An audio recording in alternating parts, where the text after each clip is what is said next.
CW నుంచి clearance కావాలని మీకు 10 సంవత్సరాల్లో రాని పర్మిషన్స్ మేము 6 నెలలు సంవత్సరం లోపల పర్మిషన్ తీసుకొచ్చి ప్రాజెక్టులు నడిపిస్తాం తప్పకుండా. ఎందుకంటే మీలాగా మాకు అవినీతి సొమ్ము లేదు, మేము ఎవరికి భయపడాల్సిన అవసరం లేదు.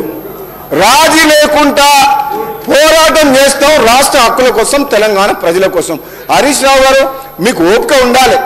ఎలాగూ మా ముఖ్యమంత్రి గారు ఏం చెప్పిండ్రు, తప్పులు చేసిన ముఖ్యమంత్రి ఏమో ఫామ్ హౌస్లో పడుకుండు, వీళ్ళేమో ఇక్కడికి వచ్చిండ్రు, ఆయననేమో సమాధానం చెప్పడు. ఒక నిమిషం వినండి.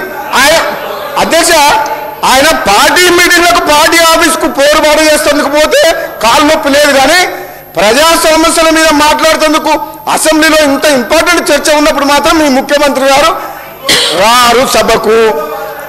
అంటే మీ కారుకు డ్రైవర్ లేడా? డ్రైవర్ లేని కారా ఇది? ఈ రిపేర్ పోయిన కారు కాదు, గ్యారేజ్ పోయిన కారుకు డ్రైవర్ కూడా లేడు, ఒక లీడర్ లేడు మీ పార్టీకి. అర్థమవుతుంది మాకు. మీరు ఎవరితో మాట్లాడాలి?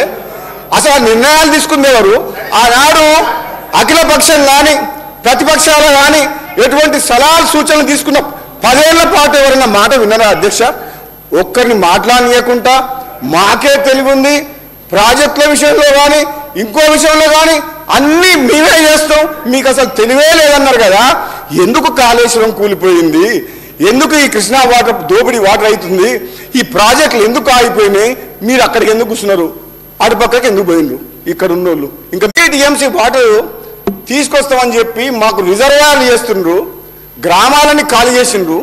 రైతుల భూములు 2013లో పార్లమెంట్లో పాస్ అయిన ల్యాండ్ ఎక్స్ప్లోరేషన్ యాక్ట్ కాదని 5 లక్షలకు 4 లక్షలకు ఎకరాలు ఇచ్చి 30 లక్షలు 40 లక్షల రూపాయలు ఖరీదు చేసి భూములు తీసుకొని రైతులని రోడ్ల మీద పంపించిండ్రు. మరి ఆ పోలి రైతుల సాక్రిఫైస్ చేసిండ్రు ఎన్నో గ్రామాల ప్రజలు. ఆ ప్రాజెక్ట్ ఎన్ని అయిందా? నీళ్ళు వచ్చినాయా? పోని ప్రజలకు మేలు జరిగిందా? అంటే అధ్యక్ష ఎంత బాధతో చెప్తున్నా అంటే head works source of water ఎక్కడికి వెళ్ళి రావాలో ఆ టెండర్లను ఇప్పటివరకు పిలవలేదు. టెండర్లు పిలవడం కాదు, ఈ డిండి లిఫ్ట్ ఇరిగేషన్ స్కీమ్ కు